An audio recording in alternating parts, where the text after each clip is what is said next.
ভারতীয় গণমাধ্যমের অপপ্রচার দুদেশের সম্পর্ক নষ্ট করছে, পররাষ্ট্র উপদেষ্টা মিথ্যাচার উন্মোচনের আহ্বান। আইনশৃঙ্খলা নিয়ন্ত্রণে ব্যর্থতার অভিযোগ ব্যবসায়ীদের, নিয়ন্ত্রণের আশ্বাস দুই উপদেষ্টার। আইনজীবী আলিফ হত্যায় 2টি মামলা, পরিবারের হত্যাকারীদের ফাঁসি এবং ইসকন নিষিদ্ধের দাবি।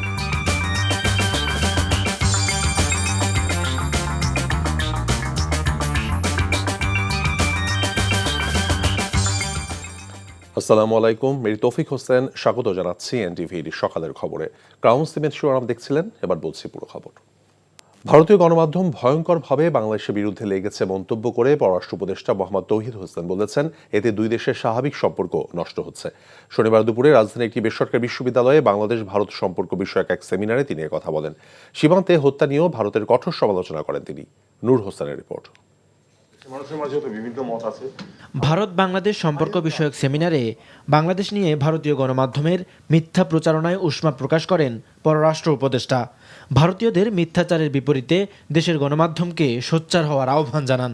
ভারতীয় মিডিয়া যে ভূমিকা নিয়েছে, এটা কোনো অবস্থাতেই দুটো দেশের মধ্যে স্বাভাবিক সম্পর্ক প্রতিষ্ঠার জন্য সহায়ক না। ভারতীয় মিডিয়াতে যেসব মিথ্যাচার হচ্ছে সেগুলিকে তুলে নিয়ে আসা, আমরা জানি যে এটা কিন্তু প্রচুর ওই যে ট্রুথ চেক করার যে ব্যবস্থা আছে, সেখানে কিন্তু একেবারে প্রমাণিত যে অনেকগুলি বক্তব্য তারা সম্পূর্ণ মিথ্যা দিচ্ছে।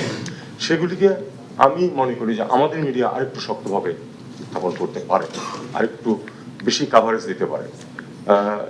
যখন একটা স্টেটমেন্ট পররাষ্ট্র মন্ত্রণালয় থেকে হয়, সেটা কিন্তু প্রথম পেজেই আসা উচিত।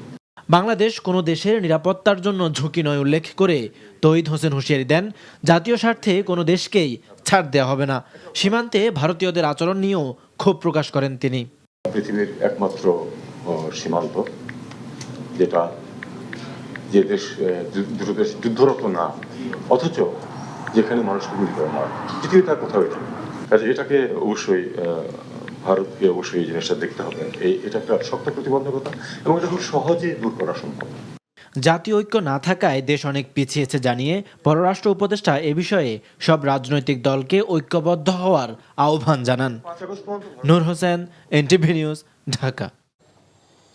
অন্তর্বর্তীকালীন সরকারের মেয়াদ অনির্দিষ্টকালের হতে পারে না বলে মন্তব্য করেছে বিএনপি। প্রয়োজনীয় সংস্কার সম্পন্ন করে নির্বাচনের দাবি জানিয়েছেন দলের সিনিয়র নেতারা। তারা বলেছেন, পরবর্তী নির্বাচিত সরকার বাকি সংস্কার কাজ এগিয়ে নেবে। ভারতে বসে পতিত স্বৈরাচার দেশকে অস্থিতিশীল করা চক্রান্ত করছে বলে অভিযোগ করেন তারা। ইমরুল আহসানের রিপোর্ট। মানবাধিকার ও গণতন্ত্র শীর্ষক আলোচনায় বিএনপি নেতারা বলেন, তাদের 15 বছরের আন্দোলনের ধারাবাহিকতায় জুলাই আগস্টে ছাত্র জনতার গণ অভ্যুত্থান হয়েছে।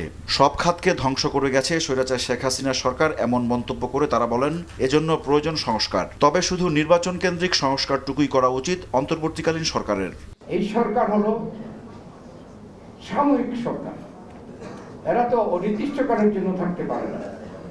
তাই তাদের যদি সফলভাবে বিদায় নিতে হয়, তাহলে এদেশে জনগণের যে প্রত্যাশা, সংস্কার শুরু করবে, পরবর্তী জনগণের নির্বাচিত সরকার সেটা পূরণ করবে, সেটাকে চলমান রাখবে।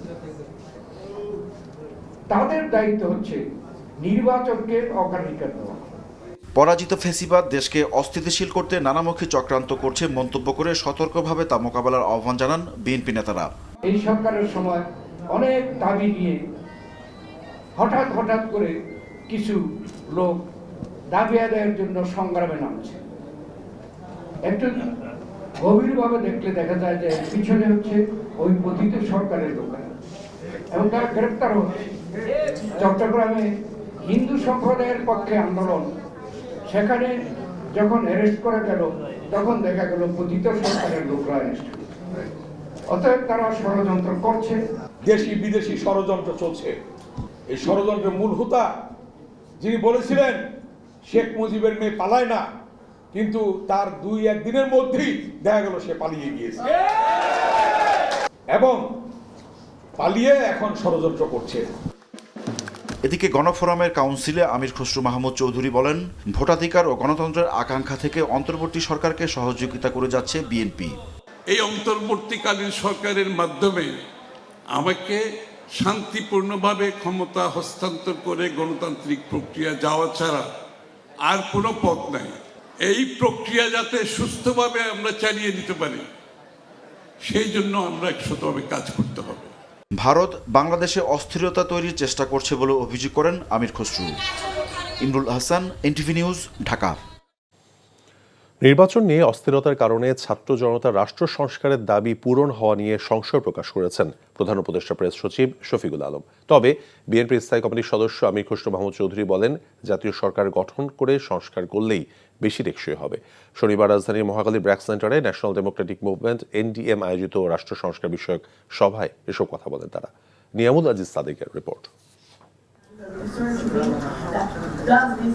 নির্বাচনের আগে রাষ্ট্রকে সংস্কার ও শক্ত ভিত্তির উপর দাঁড় করানো নিয়ে সাম্প্রতিক সময়ে রাজনৈতিক অঙ্গনে ভিন্ন মত লক্ষ্য করা যাচ্ছে।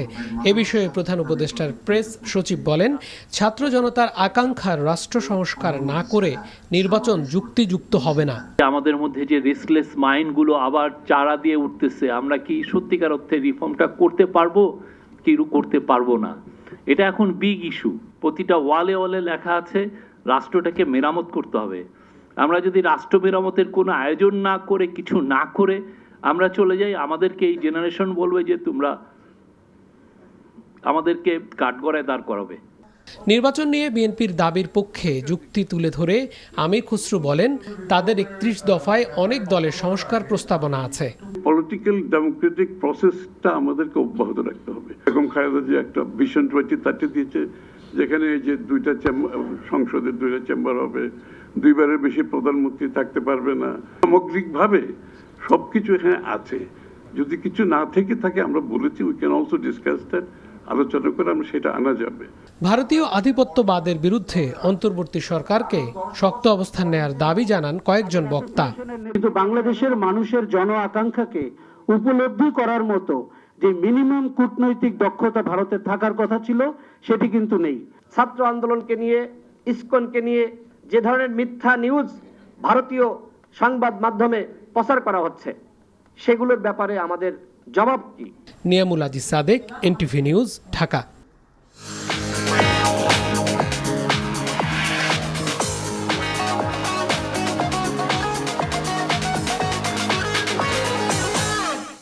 নগদ নিবেদিত অর্থনীতির খবর।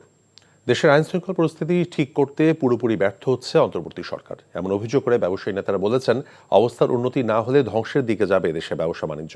শনিবার রাজধানীর একটি হোটেলে ডিসিসিআই আয়োজিত ব্যবসায়িক সম্মেলনে এসব কথা বলেন তারা।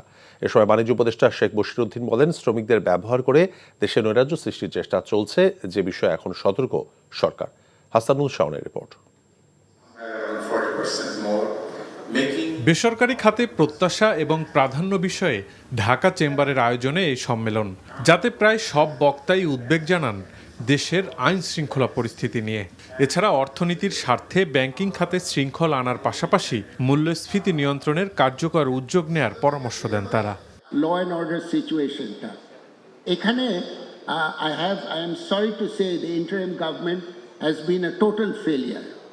এটা ওনাদেরকে মানতে হবে। ল অর্ডার সিচুয়েশনটাকে জিরো টলারেন্সের মধ্যে নিয়ে আসা, এর কোনো বিকল্প নাই।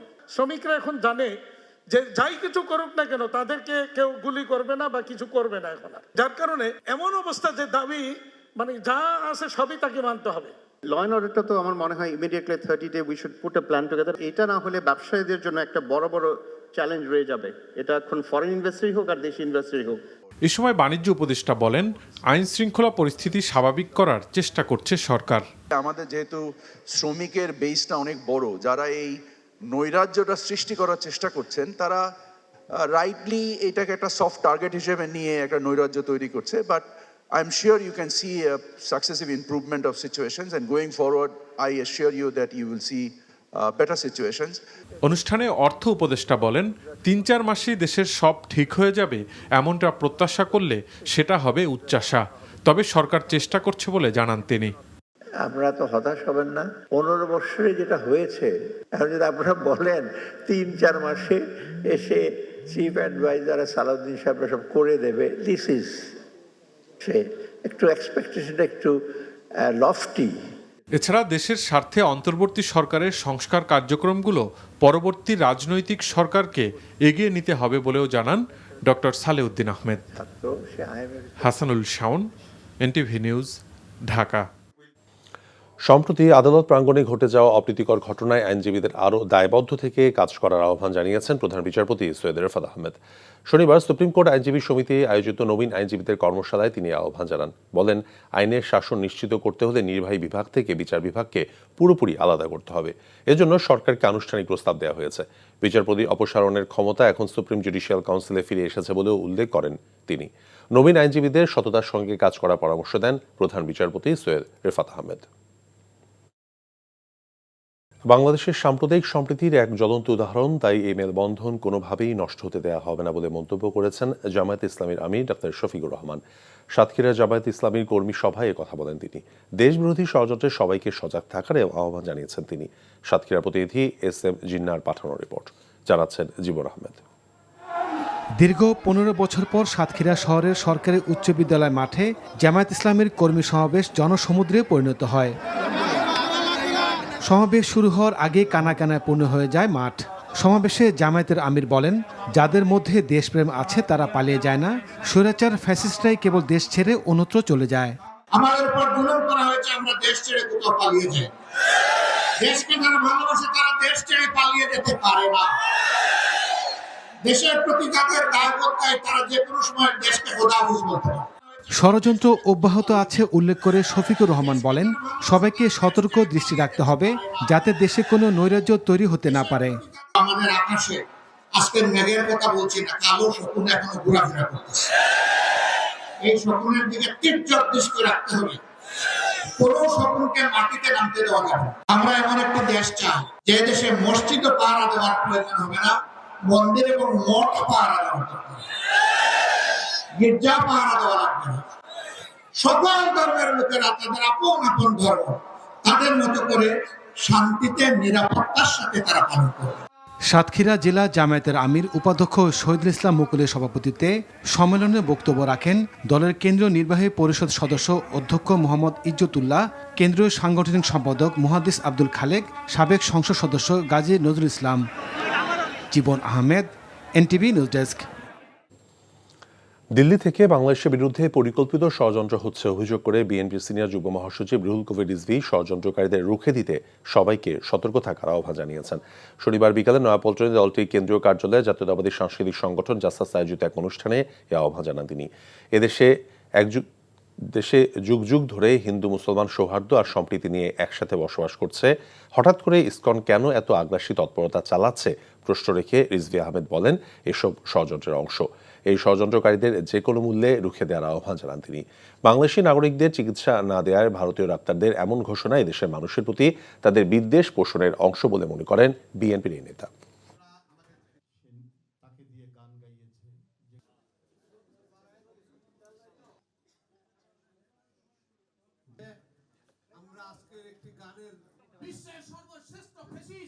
বাংলাদেশে আজকে যে গণতন্ত্রের পথে হাঁটার যে সুযোগটা হয়েছে সেইটাকে নস্যাৎ করার জন্য পরিকল্পিত অপপ্রচার করছেন আপনার দিল্লির সাউথ ব্লক থেকে। আমি অপপ্রচারের কয়েকটা দেখলাম তাদের বিভিন্ন ইউটিউবে যে সার্জিক্যাল অপারেশন তারা করবে। তো ওরা কি মনে করে আমাদেরকে? আপনি সার্জিক্যাল অপারেশন করবেন আর আমরা হাত গুটিয়ে বসে থাকবো? আমরা কি বলে যে আঙ্গুল চুষতে থাকবো? এটা আপনাদের ভুল ধারণা। রাজধানী কারওয়ান বাজার থেকে আটকের ঘণ্টা দুয়েক পর শর্ত সাপেক্ষে পরিবারের জিম্মায় সাংবাদিক মুন্নির শাহকে ছেড়ে দেওয়া হয়। পুলিশ জানায়, সাংবাদিক মুন্নির শাহ শনিবার রাতে 1 টাকার খবরের অফিস থেকে বের হওয়ার পর বিক্ষুব্ধ কিছু লোকজন তাকে ঘিরে ধরেন এবং ছাত্র জনতার খুনি বলে আখ্যায়িত করে তাকে গ্রেফতারের দাবিতে স্লোগান দিতে থাকেন। খবর পেয়ে পুলিশ ঘটনাস্থল থেকে তাকে নিয়ে ঢাকা মহানগর গোয়েন্দা পুলিশের হেফাজতে রাখা হয়। ছাত্র জনতা অভ্যুত্থানের হত্যাসহ কয়েকটি মামলা রয়েছে মুন্নির শাহর বিরুদ্ধে।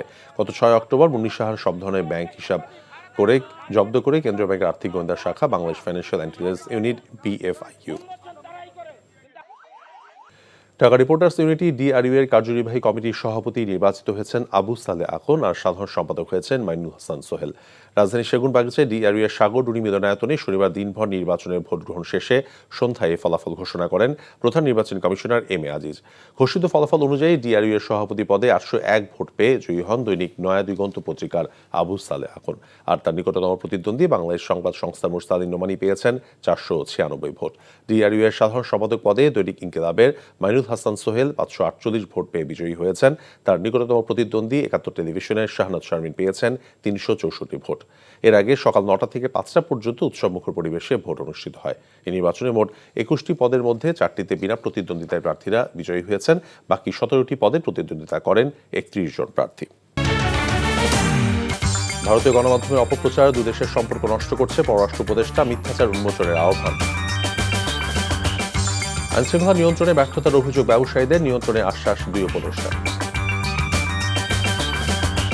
আইনজীবী আলিফ হত্যায় 2টি মামলা পরিবারের, হত্যাকারীদের ফাঁসি এবং ইস্কন নিষিদ্ধের দাবি। এই ছিল সকালের খবরে। এই খবরের ভিডিও সহ আপডেট জানতে ভিজিট করুন এনটিভি অনলাইন www.ntvbd.com। এছাড়াও এনটিভি জনপ্রিয় সব অনুষ্ঠান এবং খবরের আপডেট জানতে ভিজিট করুন আমাদের ইউটিউব এবং ভেরিফাইড ফেসবুক পেজ। ধন্যবাদ সবাই।